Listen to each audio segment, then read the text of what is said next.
Welcome back, ladies and gentlemen. We're going to head into game number 1 between Rain and Quantic. Let's go ahead and check it out. Game number 1 featuring Sase up against Slush. Glad to see Sase in this. Of course, we didn't get to see him last week, I believe. We saw him week number 1. But let's see what he does this time around against the Canadian superstar Slush. Yeah, it should be a good game. I mean, when I think of both of these two players, they're two players that, again, they're not necessarily, you know, getting crazy results everywhere, but they both have their own little unique play styles. They both have their, you know, their unique type of play style. I guess that's the best way to put it. There's no other words to put it. I mean, Sase, you know, he has these builds where it's like he likes Warp Prisms. I'll just put it that way. He loves using the Warp Prism. It's so fun to watch. Before he was even on Quantic, I always tune into his stream to watch him in his Warp Prisms and his micro. He's one of those players that's just known for his micro. And Slush, of course, you never really know what he's going to do. He's sometimes all over the place. But that being said, PVZ, Belshire Beach winner. I'm excited, Gretorp. Yeah, Slush has definitely a huge range of builds that he has been seen to do. And what I mean by range of builds is that he's been seen to do all-ins or very aggressive builds. And he's been able to do, you know, like aggression behind expansions. He's been able to do just full-on macro mode. So, like, you can't really put a particular style on him. He's just all over the place. So playing against a player like that, let's say I'm playing against, I don't know, Rhett. I can pretty much bank on the fact that he's not going to all in me. Like I'm not really expecting anything like that.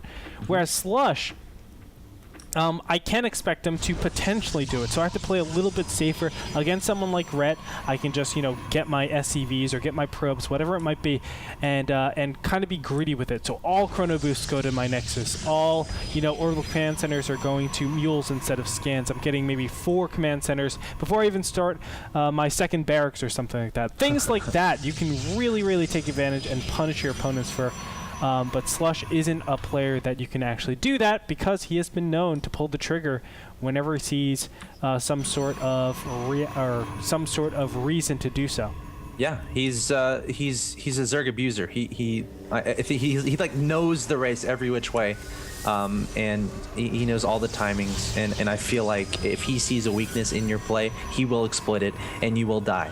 But as of right now, it looks like Slush opening up with the speed opening, not too unusual. Going to put down that hatchery straight away, trying to chase the probe out of there. Sase trying to get away. Will he get away, though? No. 3 Lings going to intercept that, and Slush should be able to track that down. Meanwhile, Sase back at home, putting down a 17 Nexus, adding on a Forge, Gateway, and Cannon, and might completely wall off here. No, I think he left a little bit of a gap there. I can't tell. Cannon just now finishing. And, you know, both these players, I guess I should say neither of these players going for anything too crazy, just as of right now. I'm actually really surprised the metabolic boost was researched. Normally we don't see that, and especially on a map like Belshire Beach Winter where you can wall off easily. So right now, a big threat might be Baneling Bus. You can see how weak that one pylon is. Of course, you can just use just a couple Banelings and blow that down very easily, but we'll keep an eye on that. For now, it looks like Slush is just continuing to macro. Let's go ahead and check. He's not getting any more gas, so we're going to just see a very macro-intensive type of Slush this game. A very interesting sequence of events just happened. Sase able to get 2 probes inside his opponent's main base. The first probe that went in there, it saw drones mining gas. Slush, as the probe was coming in, pulled 3 drones to mine gas, and when the probe died, took the 3 drones right out of gas. So he was trying to get Sase to think he was getting a lot of gas at that point in the game. But Sase got another probe in. And I'm not sure if he saw the gas, but Slush did not have drones and gas at that point in time.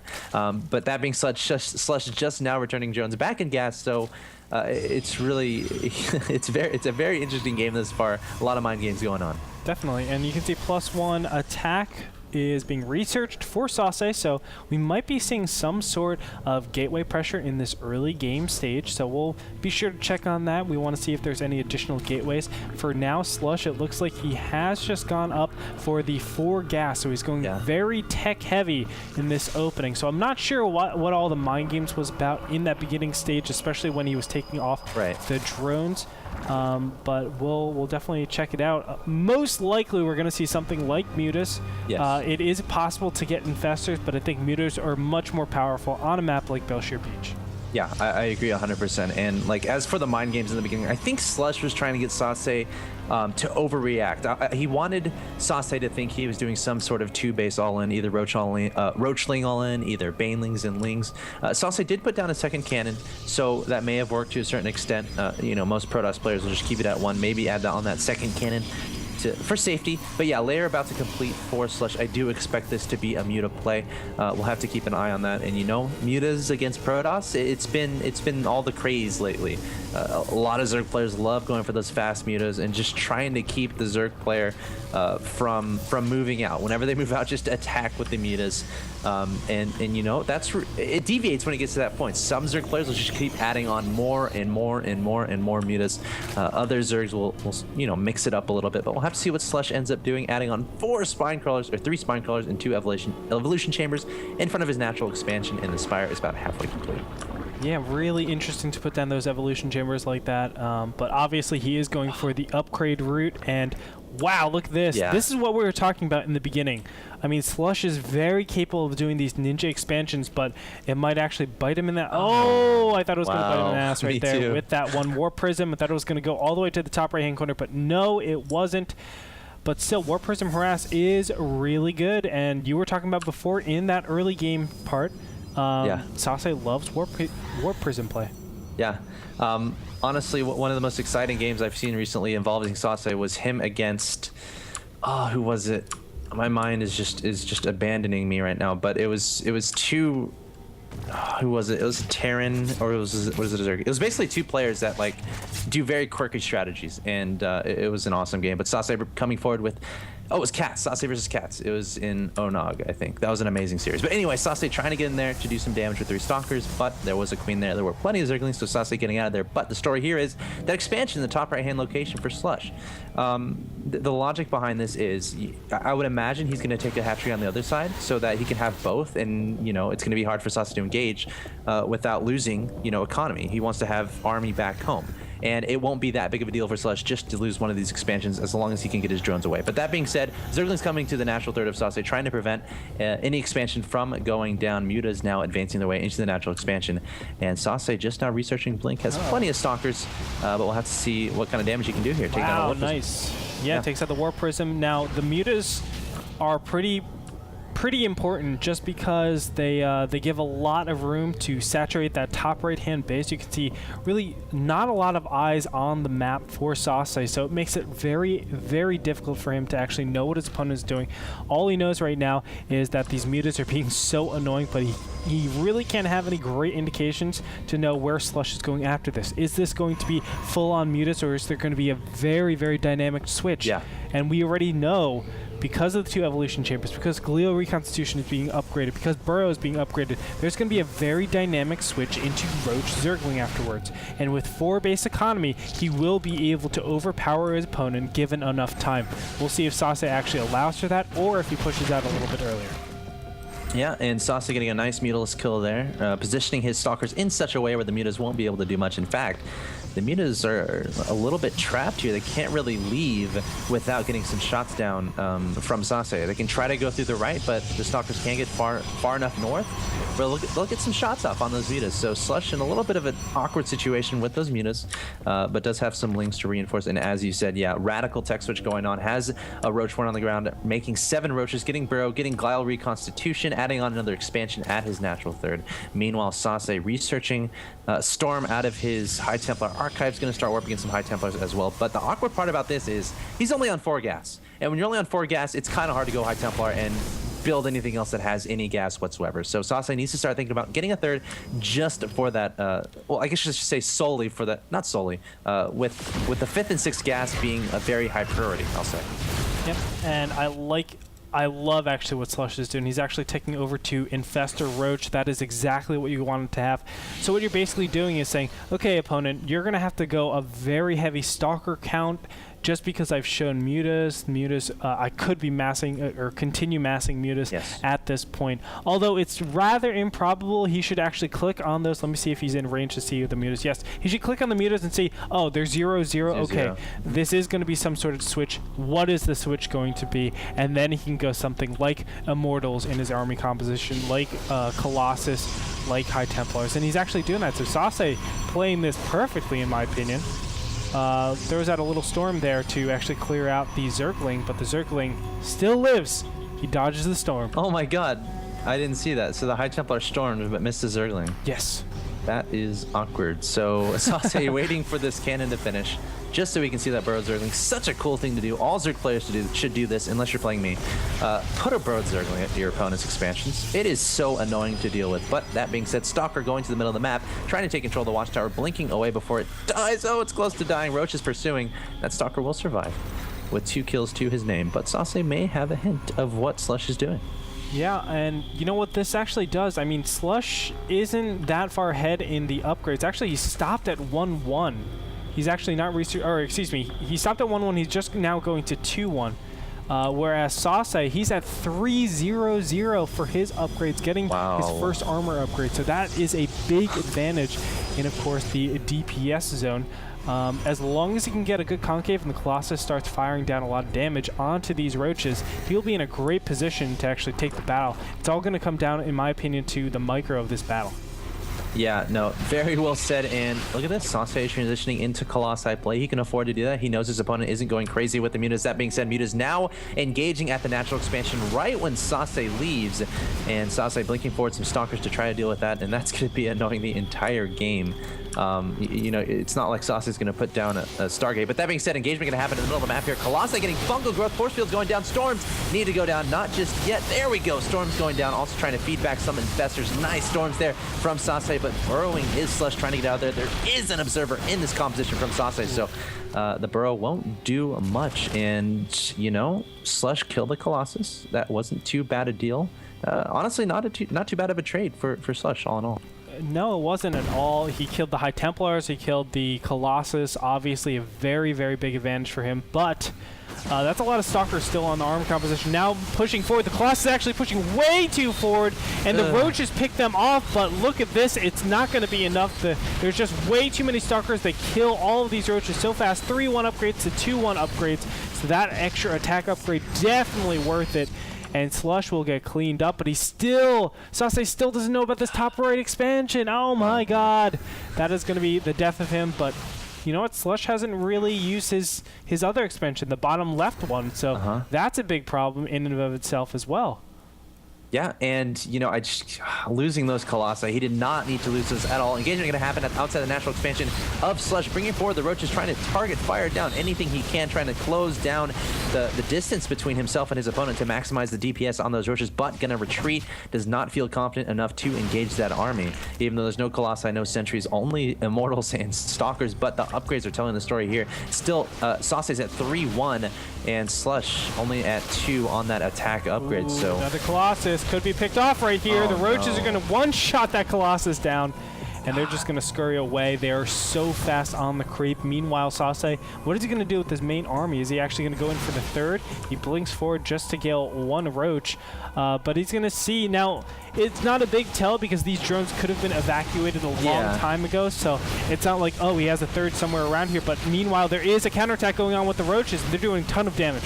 Yeah, going into the third expansion of Sase, trying to target fire down some Stalkers, some Pylons, and the cannons, doing a lot of damage. In fact, Sase doesn't have enough to deal with this, warping in 5 more Stalkers here to try and reinforce, but I don't think that's going to be enough. Needs a Colossi to get out of that robotics bay, or robotics facility, I should say, right away, and Slush just going to burrow and go straight for that mineral line. And Sase evacuating those probes right to that gas, and the Slush realized all those probes are there. No, he's not going to chase them as of right now, and Sase going to return the Stalkers back to deal with that. Meanwhile, the third was taken down by Sase.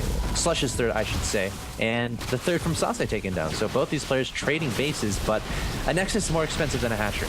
Oh, and these Stalkers actually go into the range of the creep in the top right-hand corner, so that will reveal all these. The Roaches very critically actually went over to the right-hand side. I think that was the wrong decision because obviously exposed to the creep. Let's see if Sase actually realizes it because he doesn't actually see it on the mini. He barely sees it on the mini-map.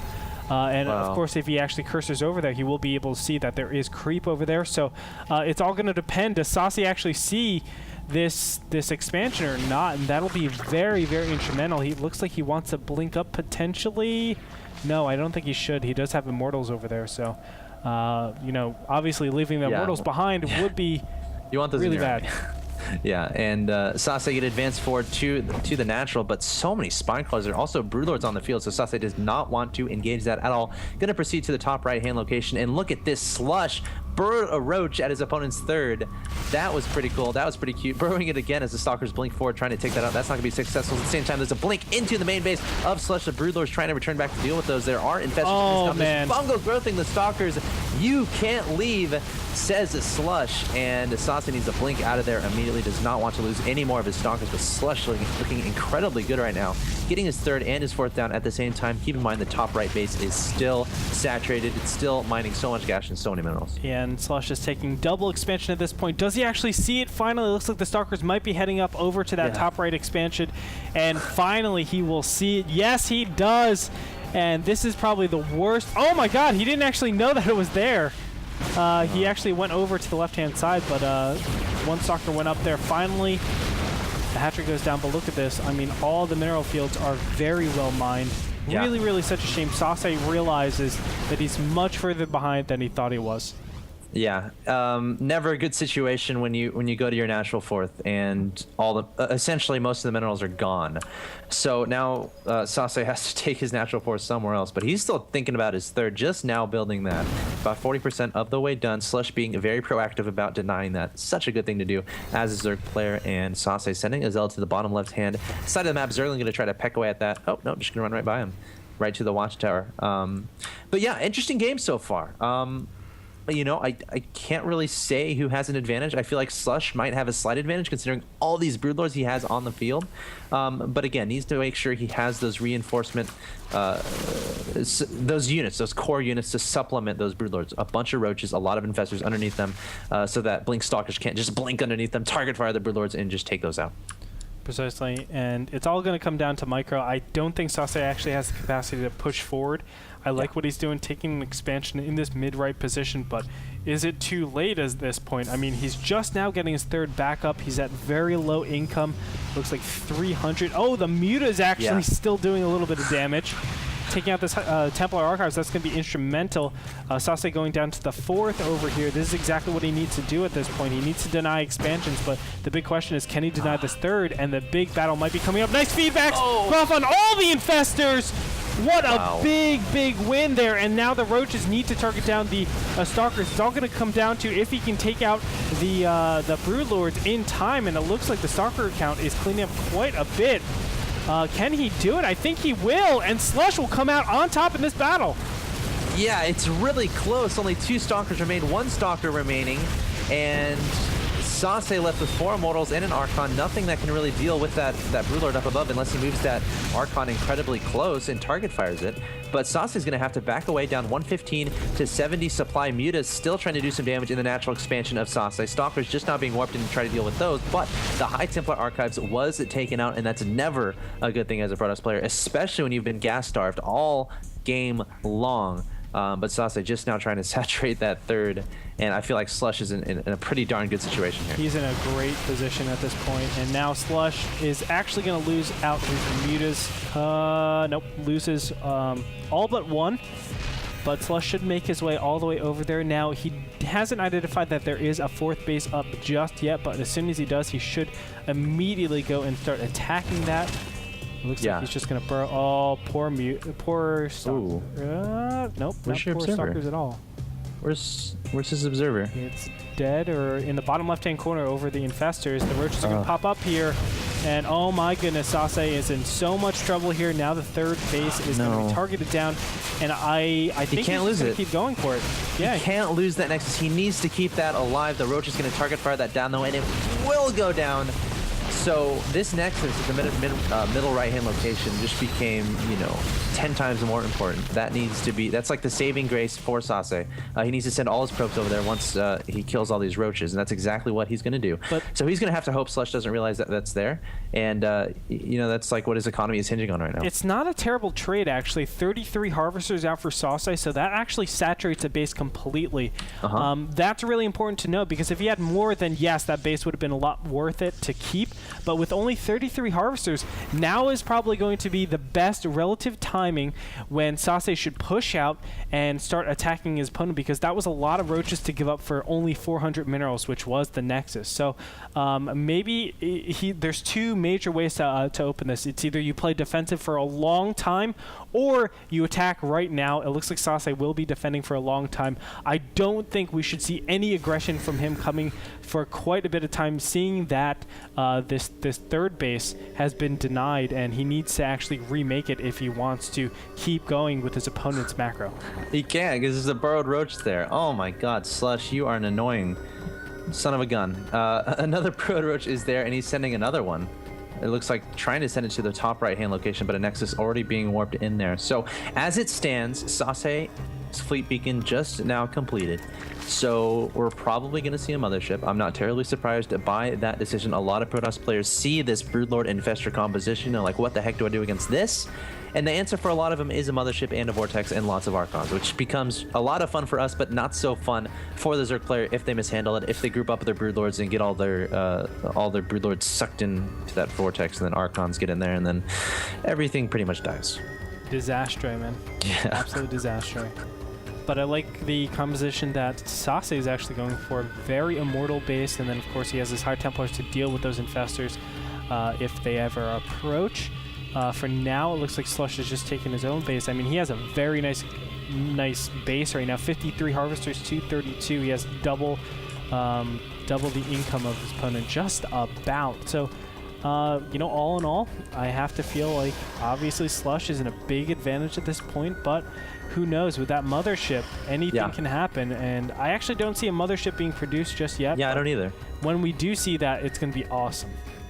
It is, and I guess Sase, oh my god, run by going on to the natural expansion of Sase. Lings getting in there. I think they see the fleet beacon, sending half of them into the main, trying to decide what to target fire down. Sase trying to return back, blinking forward. Does not want that robo facility to go down, but no! 22 HP remains. The High Templar Archives, though, that will go down, and that's not fun at all for Sase. Gonna have to remake that yet again if he wants any more High Templar on the field. He could make a Dark Shrine if he wants to go for the Archon route a different way and try to do some Dark Templar harassment, but remains to be seen in Slush being so annoying. Burrowing some more Zerglings in the top left-hand side. Again, another Ling run by going into the top right-hand location. High Templar gonna be caught off guard. Four Lings being peeled away.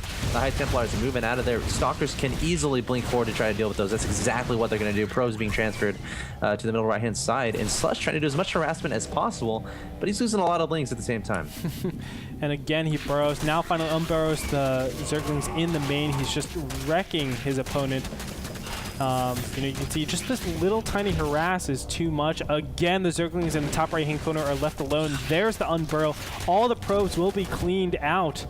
Again, that's going to hurt Sase so much. And let's go ahead and see the army composition. Mass Broodlords yet again. Slush has bought himself enough time to just mass up in that gas, and Slush looks almost invincible at this point. Robotics facility goes down. Slush used those Lings that were burrowed in the main base of Sase to target fire that robo and take it out. So Slush being so annoying, sending Zerglings everywhere, burrowing them everywhere, still has a roach burrowed at Sase's natural third. If I was Sase right now, I'd put cannons. Like, I wouldn't be shy with them. But the problem with that is Sase doesn't have the greatest economy at all. Down to 31 Harvesters to his opponent's 54. Slush is nearly maxed, essentially maxed. That being said, though, Sase has a mothership on the way, chrono boosting that out as fast as possible. Still has this middle right-hand base location saturated, so that's not bad at all. Lots of High Templars in his unit composition in Storms are oh so good. But Ling's running into the Nexus on the right side of the map. Slush gonna try to target fire down this Nexus, but will Sase have enough? Nope. Slush just gonna back away. Yeah, Sase had way more than he needed to defend against that. But seeing all those units over there, it does give him the opportunity to actually go into the main. Of course, Sase knows that that option is possible, so he has put up some zealots over there, so very nice of him. But you know what? This whole time I'm thinking, you know, Sase is in a terrible position, but once that mothership pops out, and I don't know which Nexus, let me go ahead and check which Nexus is coming out at the top right. Yeah. Once that pops out, if he can get a Vortex down, he'll be in a great position, but Slush is going to hit critically before that. Yeah. And once, obviously, once he takes care of these bases, it's going to be a ticking time bomb. I mean, I don't know really what Sase can do after these bases are eliminated to come back into this. He's splitting up his army. Can't do that. Yeah, I guess a pathing mistake there from Sase, trying to throw down some storms to get rid of some of these roaches, but getting dangerously close to that death ball of infestors and broodlords. Just now backing away. 3 High Templar could get caught off guard here. Oh God. One goes down, another goes down, and they all had full energy. Oh, that's so painful to watch, but he still has 4. With close to full energy. But Sase definitely needs this mothership to have 100 energy. It only has 56. And once that mothership gets 100, that's when he can be comfortable enough to engage this army from Slush. Yeah, what he should be doing right now is probably just preparing for the Archon Toilet, start cranking out all of those High Templars and just going High Templar Zealot, merging his Templars into Archons, but still keeping, you know, a base amount. 4 is a good number, especially with all of the mana that's in each of them. But right now, all he can really count on, because he's not ahead in economy, obviously his opponent has mined a lot more than him. All he has to do right now is bank on his army composition to actually get him back into the game, and Slush has to lose this pretty decisively. But look at the supplies, 194 to 150. Income tab showing 36 harvesters to 45, so they have just about, you know, equal harvesters, a little bit of disparity, but that army supply is quite different in favor of Slush. Yeah, and Sase trying to go for a counterattack into the natural, what is that, the 5th of Slush, sending 4 Zealots in there. 1 drone was killed, I think, maybe 2, but Roach is returning there to deal with that. The Queen was targeted down, but did burrow so that she was saved. Roach still being extremely annoying at the natural 3rd of Sase. Is he going to try to target down the Zealot and get the splash damage onto the Roach? That didn't work. That Zealot probably feels pretty bad, man. I mean, is sent to his death and killed by the Archons. No fun at all, but just going to build a cannon to deal with that. But in any case, Slush starting to think about engaging here. I mean, he's going to try to extend his creep. He's got to be feeling good. He's max. Sase is 154. I feel like Slush wants to engage as fast as possible at this point. Yeah, I mean, he can't really do too much after that, but he has to be careful because that... I'm telling you, that Vortex power is so good. Yeah. Sase is just going to keep holding off until he can get as many Archons as possible, until he can get his expansion up. This is the correct way to play it out. And then from here, hopefully he has a good engagement. That's what he has to shoot for. There he goes, finally taking the Nexus over here. He's playing defensive. That's the only thing he can do. Slush, meanwhile, taking his own expansion, that mid-right-hand position, extending his economic lead. Also putting down the Spine Crawlers, as you're saying. But, you know, it's going to be uphill from here on out for Sase. I mean, he doesn't have a good way to actually engage against his opponent, and that makes for a lot of problems. I mean, he just has to hope Slush groups all of his Broodlords together, and then he has to hope he gets a money Vortex down. What could also happen, he can get up to 200 energy on that mothership, and he'll have the ability to throw down 2 Vortexes, which, you know, 2 Vortexes, commonly better than 1 Vortex. And if that happens... Oh, blinking underneath the Corruptor's getting so many kills for free. But Slush is like, LOL, I have so much money, so much gas. That's okay, I'll just build 8 more Corruptors. Look how smart Slush is. He's actually not going to give up all of his Roaches. He takes out the top right-hand corner. That Nexus obviously goes down, so again, Sase is being put on one mining base. And, well, that's not even mining. I shouldn't even say that. Yeah. I mean, this is bad. This is bad for Sase. Lost another one of his bases. Slush's counterattacking is amazing. High Templar under siege, or High Templar Archives, I should say, under siege. And I think this might be the 3rd time that a High Templar Archives has been killed for Sase in this game. Oh God. Which sucks. Now, Sase is going for the expansions. That's not really what he can be going for. I think he has to really concentrate on just eliminating his opponent's army. But here, I mean, Sase is getting another blow. He is eliminating his opponent's expansion, but you don't want to go for a base trade when Slush has been maxed for, what is that, 5 minutes maybe, and Sase has not been. Yeah, and that's exactly what he's doing, going for a base trade. you know, Tough, man. That's he's really losing all of his next high. He can't really build back up his economy, so he's just going to go for the space trade. Slush needs to build as many spine crawlers as possible, which is exactly what he's doing at this base up here. And you know, you can't engage that. You can't engage that as a Protoss player. So this is going to be really interesting. Will Sase be able to pull through? It's going to be very tough. Only a 128 supply, has plenty of immortals here, lots of stalkers trying to hit before the spine crawlers finish, and that's exactly what he's going to try to do. But Fungal Growth goes down, catching about 7 stalkers and an Archon. But bringing forward the High Templars as well, storming 1 Broodlord. I don't see how Sase can engage this Gretorp. No, I don't see any way either. I mean, he needs something like Colossus, because right now he's going to take the bad end of the stick, I should say, if he goes in for that engagement. So really unfortunate, but instead he goes in for the natural expansion. Now, one thing he could do, potentially, no, he can't even do that because of the Fungal. So I was thinking maybe he can use his mothership to do a lot of damage, but even that is very difficult. Now he might be able to actually deny some of these drones from mining from the top here, but he has to be careful. Broodlord Infestors can do a lot of damage from a very, very big from a very, very big distance. Sure. Yeah, and you know, some stalkers getting fungal growth. Sase just going to blink out of there, trying to target down this hive. And what else is important to consider is that Slush has neural parasite, so you have to be careful with that mothership. Don't want him to be taken away, or her, I should say, taken away from Sase and given to Slush. That would be not good at all. But that being said, this mothership getting kind of courageous, going right towards Slush's army. Don't get neural parasited. Oh, the neural parasite goes down. Oh, and he can just neural parasite that all day. That mothership. And that might actually be the end of Sase right there. Of course, Sase was behind for a while, but now the engagement starts. A lot of feedbacks go off, but Fungal Growth goes up on the Stalkers. That represents all the anti-air. Slush just has way too many Broodlords, and this is going to be it. Axeltoss, after a very grueling 44 minutes, good game comes out, and Sase will fall.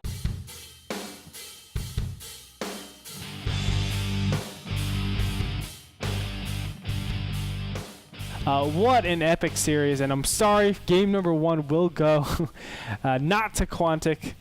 Axeltoss, are you okay? You know, I'm doing fine. We have a good roster. Slush played amazing. Yeah. Slush played that extremely well.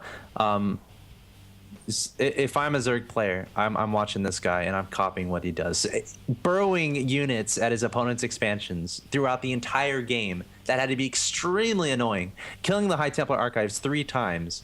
What else happened? I mean, it's just great decision making from Slush, counterattacking every which way, abusing the Zerg race. That's just the best way to put it. Yeah, and that's what it comes down to. I mean, he really did. He pulled out all the tricks in this one, and he was taking advantage. Now, the current metagame is mutas. I mean, mutas are so powerful, especially on a map like Belshire Beach.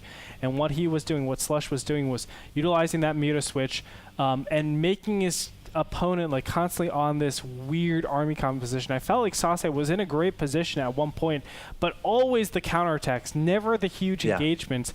And then finally at the end, you didn't really see a huge engagement. You just saw Sase try to, you know, push up onto Slush, but did absolutely nothing. I mean, that could have been a huge vortex maybe that he got, but having him neural parasited the mothership, that was like the game-winning move, that 100% game-winning move. So congratulations to Slush for taking the first game in this clan war. So 1 up for Rain. We're going to move into game number 2 after this break, so nobody better go away because we have a lot more action that's coming your way. I'll catch you guys then. We'll see you after this break.